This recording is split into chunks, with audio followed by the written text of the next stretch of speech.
Nara Chandrababu Naidu టీడీపీది ruling ఉన్నా కూడా మా జెడ్పీ చైర్మన్గా రెడ్డమ్మక్కను మేము రామచంద్రారెడ్డి గారు గెలిపించడం జరిగింది. ఇంత చరిత్ర ఉండేటటువంటి వ్యక్తి గురించి నోటికొచ్చినట్టు అద్దు అదుపు లేకుండా ఏ రామచంద్రారెడ్డి అని మాట్లాడతావు నువ్వు. ఒక్కసారి కుప్పంకి వచ్చి పుంగనూరు పుడింగి అన్నందుకు అబ్బా కొడుకులు ఇద్దరిని నిలబెట్టేసినారు రోడ్డు మీద. మళ్ళీ నువ్వు నోరు జారుతా ఉన్నావు. జాగ్రత్తగా ఉండమని నిజంగా మేము ఈరోజు హెచ్చరిస్తూ ఉన్నాం. స్క్రూ లూజ్ అయింది రామచంద్రారెడ్డి గారికి అని చెప్పి ఆయన కొంచెం చూసుకోవాలా అని చెప్పి మాట్లాడుతూ ఉన్నాడు. ఎవరికండి స్క్రూ లూజ్ అయింది? మేము ఇచ్చేటటువంటి శాఖలకి స్క్రూ లూజ్ అవుతుంది, మీ ఇద్దరికి లూజ్ అవుతుంది స్క్రూ. మీరు టైట్ చేయించుకోండి పోయి. ఎందుకంటే ఈ షాక్స్ ఇక్కడితో ఆగవు. నెక్స్ట్ మేజర్ షాక్కి మీరు ఇద్దరు ఖాళీ చేయాలి ఇంకా రాష్ట్రం నుంచి. ఇంకొకసారి చెప్తా ఉన్నాను లోకేష్ గారికి, మర్యాద ఇచ్చిపుచ్చుకుంటే బాగుంటుంది. అనవసరంగా నేనేందో పెద్ద పుడింగ్ అని చెప్పి మీరు వచ్చి రామచంద్రారెడ్డి గారి గురించి, మా ముఖ్యమంత్రి జగన్మోహన్ రెడ్డి గారి గురించి మాట్లాడితే మర్యాదగా ఉండదని కూడా చెప్తా ఉన్నాను. ప్రతిసారి చంద్రబాబు నాయుడు గారు కుప్పం పర్యటన వచ్చినప్పుడు మాత్రమే ఇలాంటి విధ్వంసకాండ జరుగుతుంది. మళ్ళీ చంద్రబాబు నాయుడు వెళ్ళిపోగానే కుప్పం ప్రశాంతంగా ఉంటుంది. కావాలంటే నీకు మొత్తం డేట్స్తో సహాయిస్తాను నేను. కేవలం ఆయన వచ్చినప్పుడు మాత్రమే ఎందుకు ఇలాంటి వైలెన్స్ జరుగుతుందో మీడియా మిత్రులు మీరందరూ కూడా ఆలోచన చేయాలి. 4 రోప్ పార్టీలు పెట్టి జగన్మోహన్ రెడ్డి గారికి వీళ్ళు ప్రొటెక్షన్ ఇస్తే ఆయన పాదయాత్ర చేసినాడని చెప్తాడు మన మేధావి.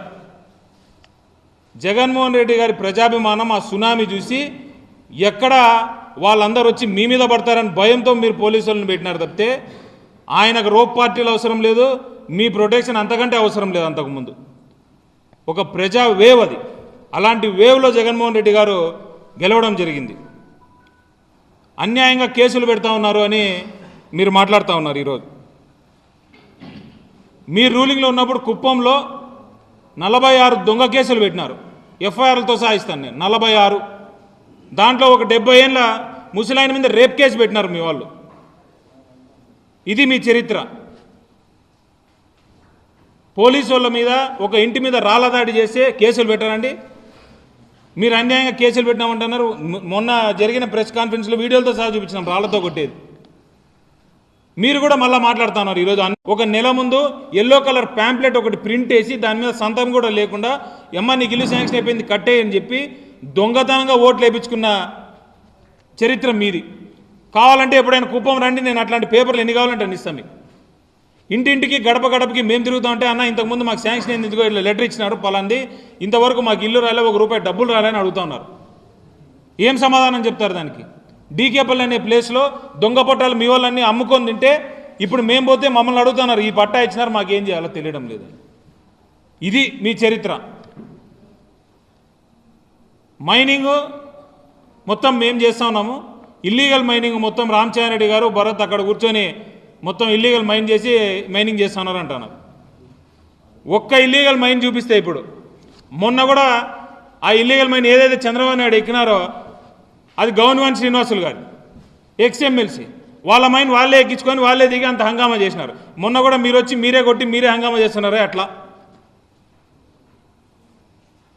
ఒక్క ఇల్లీగల్ మైన్.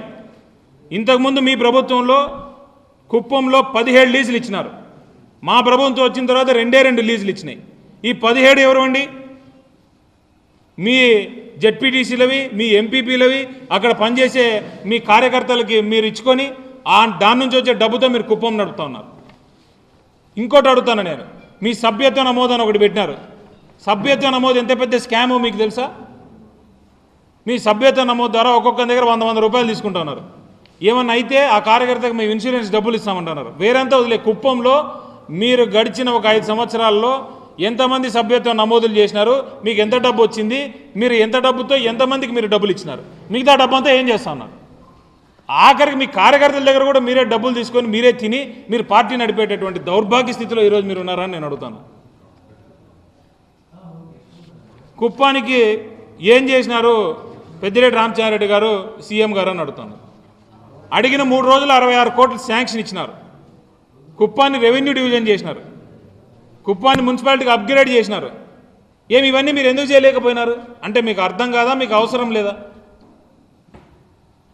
డెవలప్మెంట్ యాక్టివిటీస్ మేము లాస్ట్ మినిట్లో 300 కోట్లు ఏమో ఇచ్చినాడు. ఎందుకు ఇచ్చినాం 300 కోట్లు? ఎలక్షన్ వస్తుంది కాబట్టి, ఎలక్షన్లో ఓట్లు వేయించుకోవాలి కాబట్టి ఇచ్చినారా మీరు? పోనీ ఆ 300 కోట్ల వర్కులు గ్రౌండ్ అయినాయా? 300 కోట్ల వర్కులు ఎవరు చేసినారు, ఏ కార్యకర్తలు చేసినారు, ఎంతెంత డబ్బులు తీసినారో మీరు ఒకసారి వచ్చి చూస్తే తెలుస్తుంది. మేము ఇంజనీరింగ్ కాలేజ్ పెట్టించినాము, మెడికల్ కాలేజ్ పెట్టినాము అని చెప్తా ఉన్నారు ఈయన. Engineering college private engineering college అండి, మెడికల్ కాలేజ్ కూడా ప్రైవేట్ మెడికల్ కాలేజే. 14 ఏళ్ళు ముఖ్యమంత్రిగా పనిచేసినటువంటి ఒక మేధావికి తన సొంత నియోజకవర్గంలో ఒక గవర్నమెంట్ మెడికల్ కాలేజ్ పెడితే బాగుంటుందని అనిపించలేదా? ఒక గవర్నమెంట్ ఇంజనీరింగ్ కాలేజ్ పెడితే బాగుంటుంది అనిపించలేదా?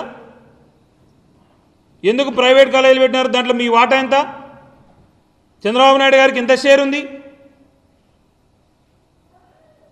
మీ కుటుంబ సభ్యులు ఎవరైనా కుప్పానికి దిగితే ఏ గెస్ట్ హౌస్లో ఉంటారండి మీరు? ఆర్ఎండ్బిలో ఉంటారే మీ కుటుంబ సభ్యులు ఎవరు? పిఎస్ మెడికల్ కాలేజ్ గెస్ట్ హౌస్లో ఏం పని? వాటాలు చెక్ చేసుకోవడానికి వస్తున్నారా? మళ్ళీ మీరు మేము ఇవన్నీ పెట్టినామని చెప్తారు. డెవలప్మెంట్ అది? ప్రైవేట్ కాలేజ్ పెడితే డెవలప్మెంటా?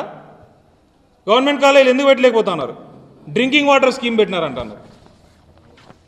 ఇది రూరల్ వాటర్ సప్లైకి ఎన్టీఆర్ సుజల వాళ్ళు రాసినటువంటి పేపర్. ఇది వాళ్ళ గవర్నమెంట్ ఓడిపోయిన మరుక్షణం ఎన్టీఆర్ ట్రస్ట్ వాళ్ళు ఫలానా సుజలా ప్లాంట్ని మేము మెయింటైన్ చేయలేము, ఆపరేషన్ అండ్ మెయింటెనెన్స్ మా వల్ల కాదు, మా దగ్గర అంత డబ్బు లేదు, మీరే దయచేసి ఆపరేషన్ మెయింటైన్ చేయండి అని చెప్పి మున్సిపాలిటీకి సంబంధించి ఆర్డబ్ల్యూఎస్ డిపార్ట్మెంట్కి ఇచ్చినటువంటి లెటర్.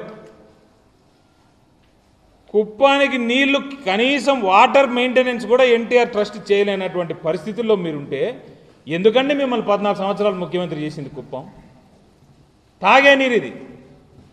అంటే అంతవరకు 5 సంవత్సరాలు మీరే మెయింటైన్ చేసినారు. అప్పుడు గవర్నమెంట్కి ఇచ్చి ఉండొచ్చు కదా, ఓడిపోయినప్పుడు ఇవ్వడమేంది? అంటే అప్పుడు గవర్నమెంట్ నుంచి వచ్చే డబ్బులు ట్రస్ట్కి ట్రాన్స్ఫర్ చేసి ఆ ట్రస్ట్ డబ్బులు మీరు తినేసి ఏదో నామకే వాస్తే మెయింటెనెన్స్ చేస్తా ఉన్నారా?